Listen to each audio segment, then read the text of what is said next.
Good evening. Welcome to our third class in the Soul Maps series. We are studying the book known as the Tanya, the fundamental, foundational work written by the first Chabad Rebbe, known as the Alter Rebbe, in the 1700s, the late 1700s.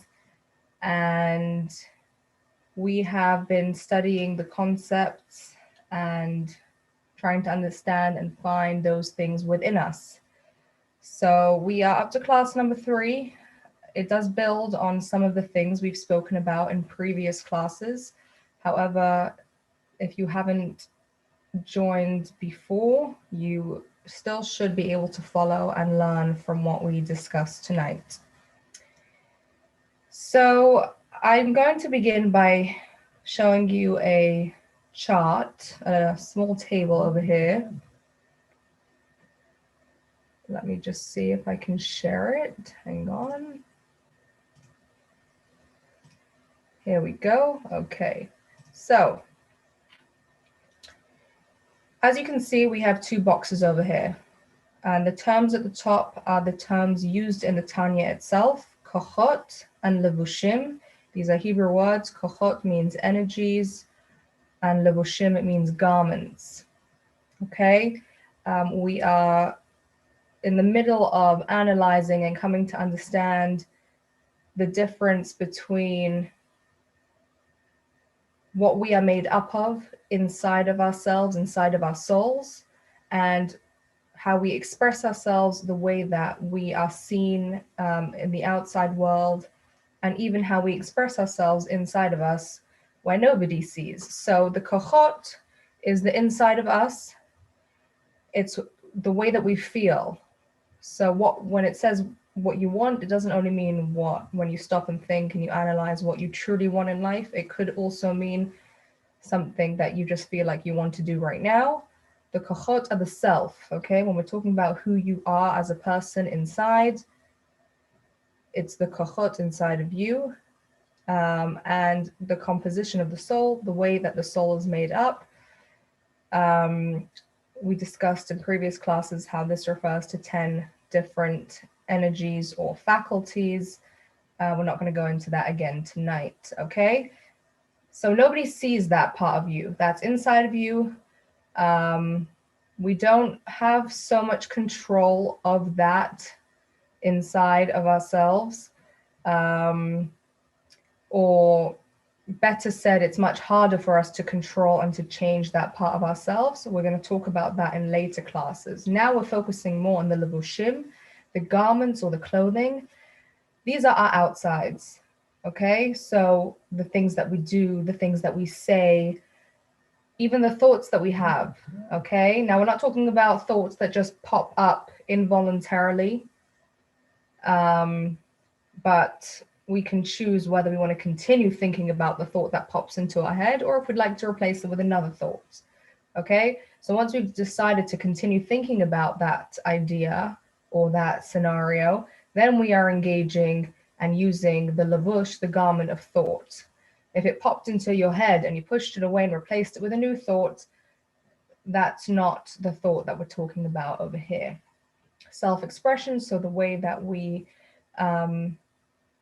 show ourselves to people, to the world around us by the things that we do or the things that we say. Modes of expression of the soul. So again, whatever's going on inside of us, once we've chosen how to express that at a particular moment, then regardless of what is actually going on inside of ourselves, we have defined it to a specific expression and a specific way of coming out in that particular moment. Okay? So the kochot are impulses, urges, feelings, desires that we have. These could be wonderful and positive. These could also be negative. That's inside of us, but they don't always come out, right? So the levushim are much more within our control, and that is what we allow to come out, whether it is in thought, speech, or action. Now, as we discussed in previous classes, we have 2 souls. we have our natural soul, our instinctive soul, our animal soul, which is focused on self-preservation, on living our best life and to the fullest, to the maximum enjoyment and the maximum satisfaction that we would like to achieve. Then we have the godly soul, which is selfless and is really only interested in doing what God wants. Now, here's where the trouble begins, because we have one body. We have one set of hands, of eyes. We have one mouth. We can only say one thing at a time. So is it going to be something that is being driven by the animal soul, or is it going to be something that's driven by the godly soul? Now, as we mentioned at the end of the last class, the Alter Rebbe in the Tanya describes our body as a small city, which has two kings warring, fighting to dominate, to rule over that small city. And as with kings, two kings are not going to be willing to share one kingdom. So the same is true of the souls. These souls are not looking to rule jointly, to create a coalition. No, each soul wants to dominate the body completely. Each soul wants the body and, of course, our speech and our actions and our thoughts and our inclinations to fit its particular agenda. So for the animal soul, that is for self-gratification, for self-enhancement and accomplishment, for success. And for the godly soul, it would be whatever God is asking of the person at that particular time or at that particular stage in their lives. So when we make the choice whether to follow the instincts of the godly soul or the animal soul, we are deciding which energy we are channeling. Because as I described just a few moments ago, we have these three garments. We have thought, speech, and action. And those can be more instinctive, self-centered, animalistic, or those could be holier, loftier, and godly. They cannot be both at the same time, okay? It can only be one or the other. So when we make the choice which soul we are going to follow and submit to, we are also choosing whether the garments that we are putting on, the clothing that we are putting on, are clothing of godliness or clothing which is related to what's known in Kabbalah as Sitra Achara, the other side, okay? Side meaning the side opposite godliness. That could also be neutral, as we have discussed, or it could be very negative, okay? It depends on different things. So, welcome, Julia. Hello. So, Hi. Hello. hi. So we tonight are going to actually define different personalities, the way that the Alter Rebbe in the Tanya sets them out, so that we can come to understand where we fall in the spectrum and what kind of approach we can take. Okay, so how does the Alter Rebbe define different types of personalities? According to the amount of success that they have at winning the battle between the animal soul and the godly soul. Okay, that's how the personalities are defined according to the Alter Rebbe in the Tanya. So we're going to start with the extreme righteous, holy tzaddik.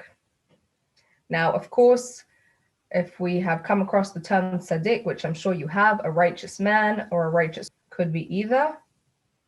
What type of person is the tzaddik? The tzaddik is somebody whose desires, wants, feelings, and inclinations come from the godly soul. That's what he or she feels inside of themselves.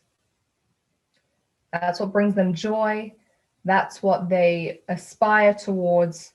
And that's really their whole focus. And it comes naturally to them. They have succeeded in getting rid of any negative, evil impulses within them. And they are purely naturally focused on godliness and holiness and fulfilling God's will. So we're going to just see the words of the Alter Rebbe in the Tanya. Obviously, it's going to be a very short excerpt. So here we have it, a small quote from chapter 10 of the Tanya. V'hinei כשהאדם מגביר נפשו האלוקית ונלחם כל כך עם הבהמית עד שמגרש ומבאר הרע שבא מחלל השמאלי נקרא צדיק. When a person causes his divine soul to prevail over the animal soul, and when he wages war against the animal soul to the extent that he banishes and eradicates its evil from its abode within him, he is called a tzaddik. Okay, so he's reached a point where he doesn't struggle anymore. There's no longer any battle. He's only drawn to godliness, and he is called a tzaddik. Now, to clarify, it's not very common to find individuals like this who exist. The Alter Rebbe specifically states in the Tanya that there is a measured amount of righteous people such as these in every generation. And in fact, the Alter Rebbe doesn't spend too much time in his book talking about the tzaddik and describing this kind of personality. And the reason is because the Tanya is not actually geared towards this kind of person. The Tanya is here to direct and guide the regular individual whom we're going to get to in a few moments. The reason why the Alter Rebbe does describe the tzaddik is because he wants to give us context for different types of souls and different personalities, but it's really not his focus. Now we're going to move all the way to the other side. Okay, opposite the tzaddik, we have the rasha, right? Now the rasha is usually translated as a wicked man, and we think of somebody who's truly an evildoer, very hateful, has committed many, many crimes, and is really very bent and gets a lot of pleasure out of being evil and doing evil. However, the Tanya doesn't use the term rasha in quite the same way. The Tanya actually has a different definition.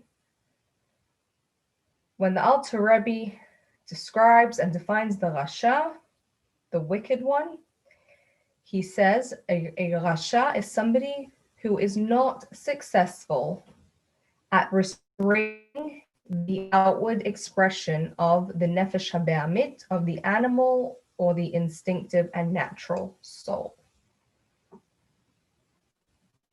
Okay, so the Alter Rebbe is not saying that a rasha is somebody who has evil within him. That's what the Alter Rebbe is saying. The Alter Rebbe is saying that somebody who acts upon the evil or the negativity because he fails to restrict and hold back his nefesh habe'amit inside of him, his impulses, his urges, his negative feelings, that kind of person is called a rasha.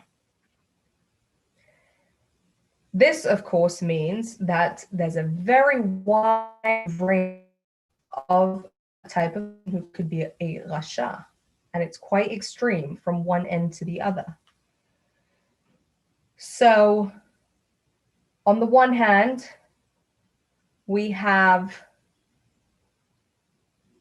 a rasha who is one in the real traditional kind that we just described earlier, who is out to do evil and takes pleasure in causing harm and pain to others for whatever reason.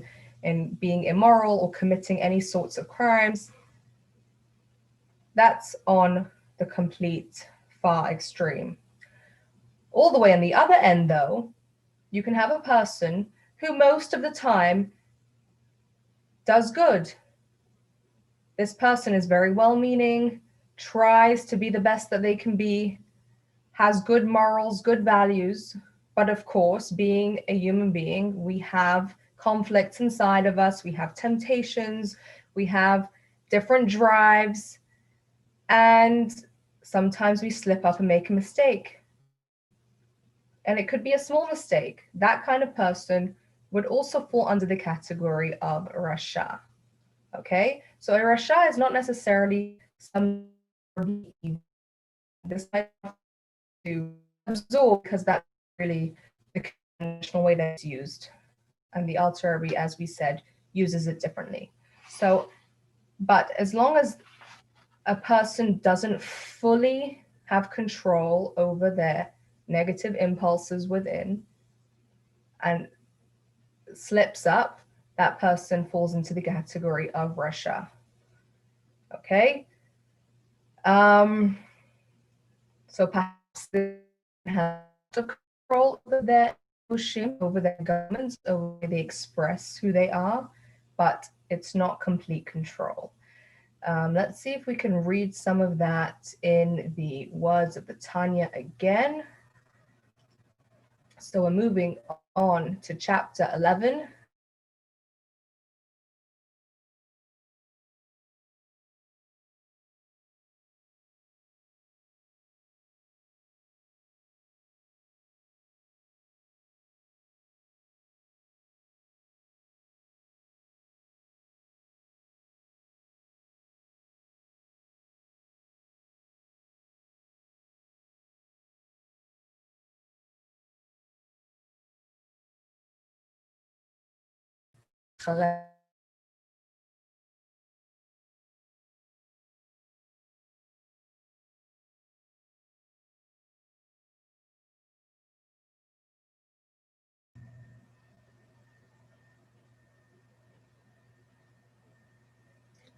I'm sorry, I think that my internet connection might have gone down for a moment. Can you just please indicate whether you hear me?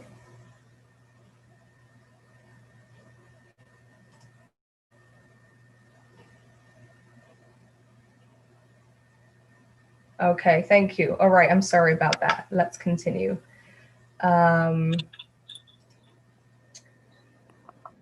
Welcome, Linda. Okay, we just had some technical connection issues. Hopefully we'll be okay from here on.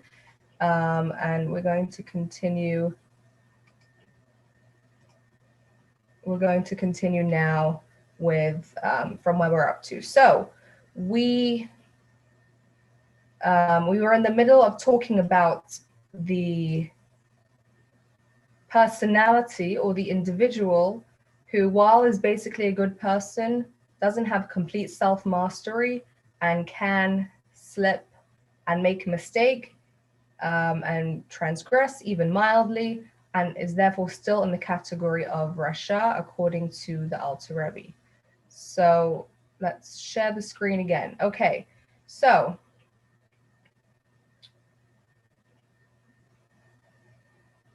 this kind of person could be somebody in whom the animal soul prevails, either in deed alone, in the commission of minor transgressions only, okay? So it might not be such a terrible sin, not major ones, God forbid, for his animal soul has not the power to prevail to such an extent. So he doesn't have the level of evil within him that he or she would go ahead and commit a very terrible sin or crime.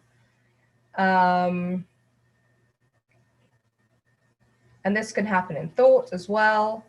In thinking about doing a sin afterwards, after this person has transgressed in any of the above mentioned matters, the good that is in his divine soul asserts itself, and he is filled with remorse over his transgression in thought, word, or action. So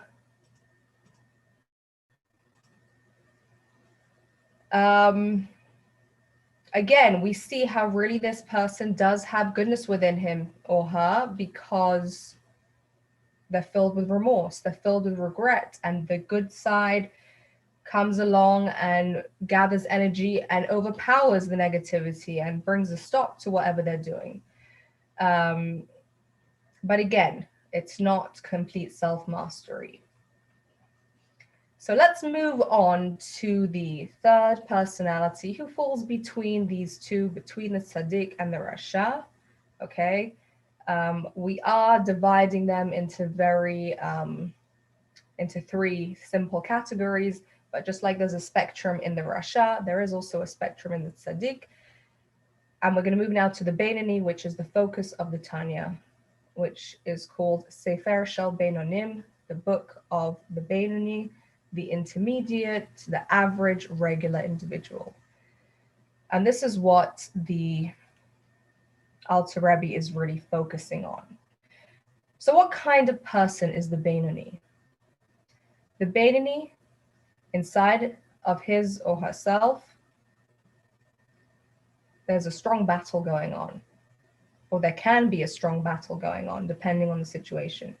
Okay, so if we would have spiritual x-ray vision and we could look inside the soul of the Beinoni, if we could look inside the soul of the levush if we could look at the kochot of the Beinoni, the faculties that compose the soul of the Beinoni inside, we could see something that looks just like what's inside of the Rasha.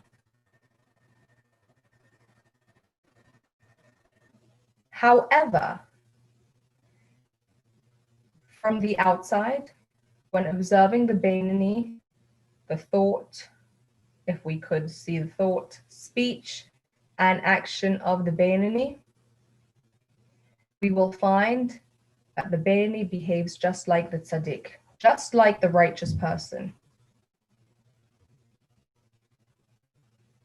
The Beinoni has complete self-mastery, complete control of the animal soul, and even though there may be something intense waging inside, the Beinoni will never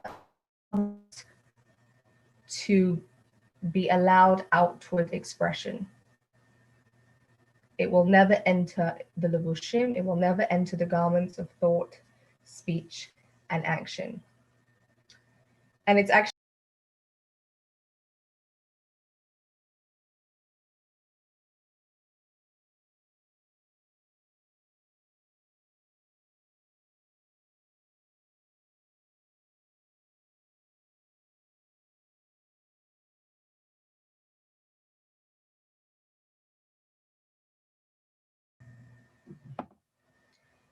sorry about that. I'm back. Okay, so let's continue.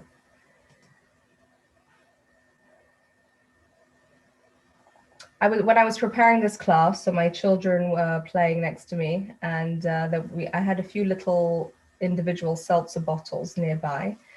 And one of the little ones was trying to take off the labels. Now, of course, I would have preferred that they shouldn't do that because I want, they want all the same flavor, and I wanted to know which one was which flavor.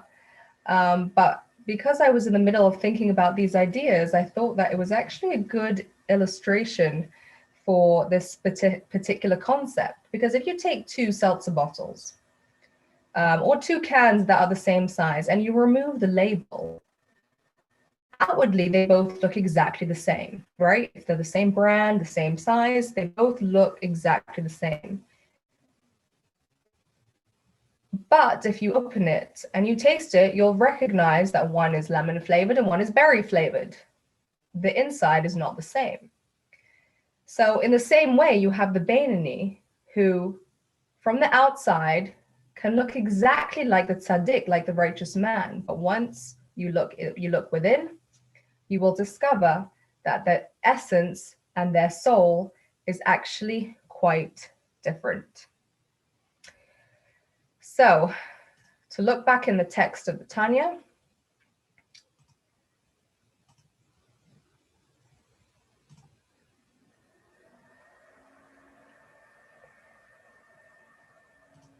והבינוני הוא שלעולם אין הרע גובר כל כך לכבוש את העיר קטנה. Beinoni, the intermediate man or woman, is he in whom the evil of the animal soul never attains enough power to conquer the small city.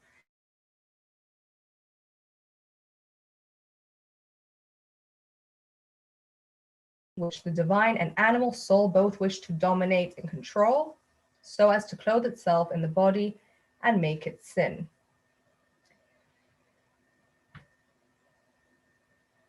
Okay, so question now for all of us to think about. We said that the Tanya is called Sefer Shel Beinim, the book for the average, regular kind of person, you and me and each and every one of us. Now that we've described the Beinoni and what type of personality this individual is, do you think that this is actually within the reach of each and every regular individual? Or does it sound like something very idealistic and a little bit out of reach? We're talking about somebody who on the inside may have very negative or complicated conflicts, urges, desires, and impulses, but on the outside, which includes thought, speech, and action, they have total control and will only behave in the correct way. So the premise of the Tanya is actually is that yes, every single person is able to control the levushim, the garments, okay? Even if there's a lot of messiness going on inside. Let me share with you an anecdote. A parent comes to their psychologist and confesses, I feel terrible, I've lost control. I got so mad at my son, I yelled at him, and I was really yelling at the top of my lungs, and I don't know what happened. This just came out of me and I just lost all control. So the psychologist looks at the parent and says, did you throw a brick at your son? So the parent looks back completely horrified. What kind of a question is that? Why would I ever do something that is absolutely terrible, would never cross my mind? Of course not. To which the psychologist replied, you didn't lose control. You decided that yelling is not so bad, so you just let yourself go. If you would have lost control, you could have gone to whichever extreme measures that any of us might think of, but you didn't. Why? Because you still had control. You didn't throw a brick at your son. You had control. You knew that that's extremely inappropriate, dangerous, abusive. But for some reason, during those moments, you kind of entered this mode where you convinced yourself that it's not that terrible if I yell.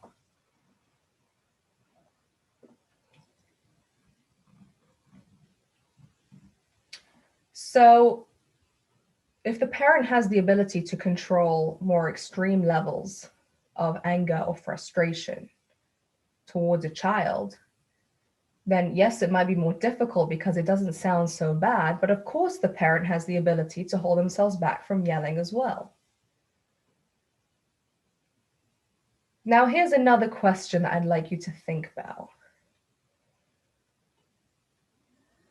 When we have to hold back or repress and not act on the way that we feel,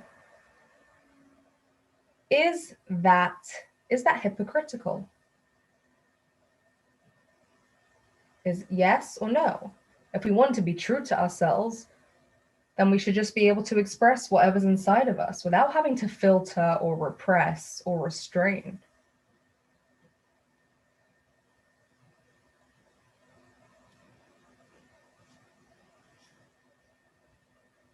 So let's think about this idea a little bit. Let's think about the impulses that we have, however minor, however small they might be. Let's imagine that we would act on every single impulse that we have. I'm not sure we want to go there. I'm going to give you some very simple examples, but let's say, especially nowadays, if you're out in the supermarket and you feel the urge to cough, but of course you don't want anybody to be looking at you and wondering if you might be infected with anything, so you hold back the cough. Okay?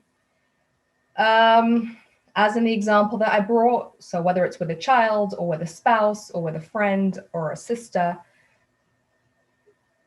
we're very frustrated or somebody upset us and we can get angry and we want to release that frustration. We can stop ourselves from acting in an inappropriate way that shows our frustration. Or a very simple example. We're driving down the street and we're in a hurry, but we stay below the speed limit. So we hold ourselves back because we want to stay within the bounds of the law. So obviously, as we think of these examples and more, every single day, many times a day, we are controlling different impulses that we have. So it's clear for us to see and understand that we do have the ability, and not only do we have the ability, the Alter Rebbe states in the Tanya that it's a natural thing that every human being is born with, to be able to control our impulses, our first urge that we have to act. We as humans are able to stop and think and reconsider, decide, is that the appropriate way to act? We want to change that. And it's not something that that would be hypocritical.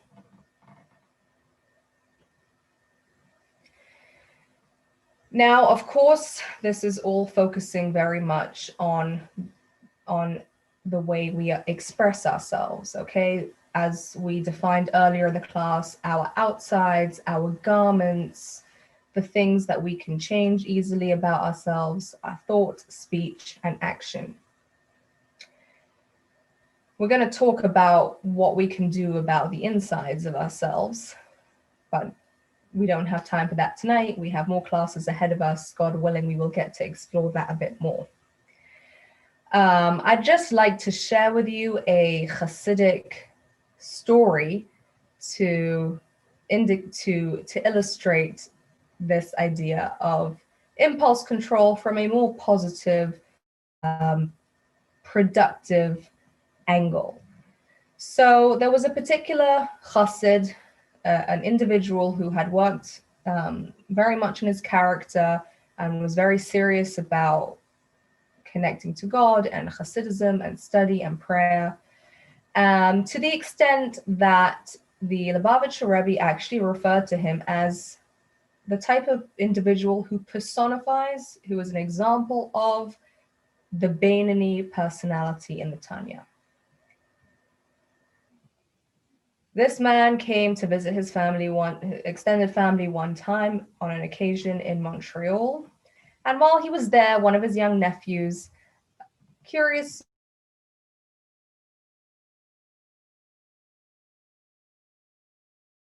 possible to be a Beinoni? Is it true that you are a Beinoni? So, of course, wanting to stay humble and still respond appropriately to the child, the uncle said to the boy, "Go take a book of Psalms, a book of Tehillim, and go say some chapters of Psalms for 10 minutes." So the boy took the book and listened to his uncle, and he said some chapters of Psalms, and 10 minutes later he comes back to his uncle. And his uncle says, "What were you doing for the past 10 minutes? So he said, "I was saying the Psalms, the chapters of the book of Tehillim that King David wrote." So he was standing and holding the book, and that was his action. And with his speech, he was saying the words. And what were you thinking? And I was very curious what you were going to tell me. I was thinking about, how is this going to teach me about being a Benini? So did you do anything improper? Did you say anything improper? Were you thinking anything that you shouldn't have been thinking? No. Keep doing that for the rest of your life. Now, obviously, it said so simply, and it isn't as simple as that. But it does, the simple language does help us understand that if we focus on involving our thoughts in productive, positive, constructive things, and the same with our speech, focus on positive things, say things that uplift people, and as well with the things that we do. When we are busy with all of these things, there is no room or time, and it's much harder for the negative things to come along and make themselves known and express themselves. I'd like to see if we can try this on our own. Attempt a little exercise to see whether we can move into this mode of being a Benini even for a few short moments. What I'd like you to do for the next 60 seconds, we won't push ourselves too far. I'd like you to think in your head or say to yourself the Shema prayer, okay? I did prepare it to share with you and put on the screen, but it seems that my internet connection is playing up mainly when I try to share the slides. So I don't want that to happen. So I'm not going to share it. Instead, I will say the words so that you can think about them. And I will say them in Hebrew and in English. And while we are focusing on these words and saying these words, if a thought pops into your head that's not related, do your best to push it away and focus on the prayer that we are saying.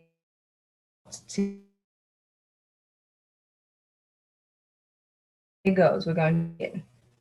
The Shema prayer in the Hebrew: Shema Yisrael Adonai Eloheinu Adonai Echad. Hear, O Israel, the Lord our God, the Lord is one. Shema Yisrael Adonai Eloheinu Adonai Echad. Hear, O Israel, the Lord our God, the Lord is one.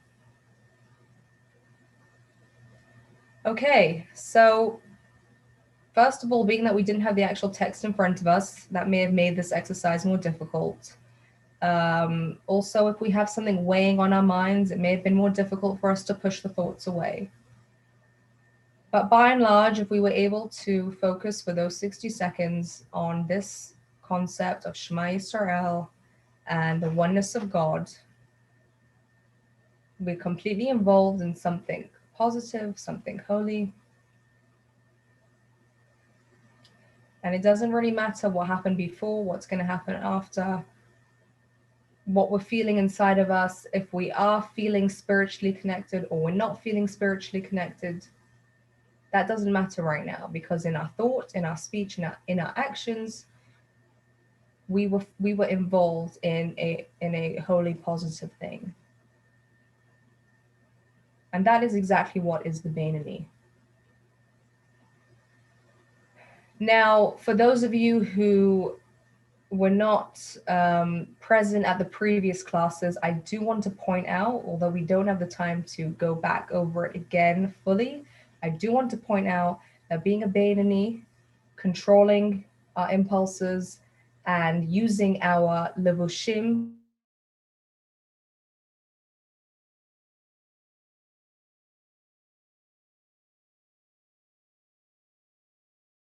obviously holy activity. But any activity, even the most mundane, anything, even the most simple and physical, if it is being done the way God intended for a holy purpose, that is included in channeling our expression towards godliness and holiness.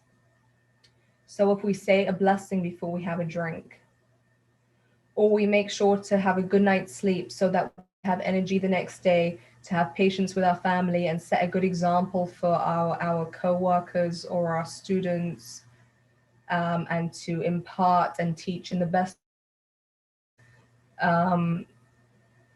If we take a break and we read a book because we want to rejuvenate and refocus on an important activity, or before we go help somebody, right, which is obviously an act of kindness, is a positive commandment. All these things can all be within the realm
Hi again, sorry about that. Okay, we're almost done. I apologize for the on and off. So when we take something very mundane or physical, but we use it for a godly purpose, we are actually utilizing it for the intended purpose for which it was created. We're doing something tremendous by allowing that physical thing to fulfill its potential, and become a receptacle, become something that is able to accept and absorb godliness. I just want to leave you off with a question at the end, which you can think about over the coming week. Is it enough? Is impulse control, is mastery over our outward expression of our soul, is that enough? If we manage to achieve that, okay, sometimes we'll have more moments of the day that we achieve that. The more moments that we have, the better we are becoming. But if we manage to achieve that completely, is that enough? Will we be able to consistently overpower any conflict, any internal difficulty or negativity that we have, so long as we have mastered controlling, directing, and properly utilizing our levushim, our thought, speech, and action? Or is there something else that we need? I'm going to let you think about that question. That's something that we will, God willing, be addressing in coming classes. I hope you've been given what to think about this evening. And thank you for joining me tonight. I'm now going to end the live stream.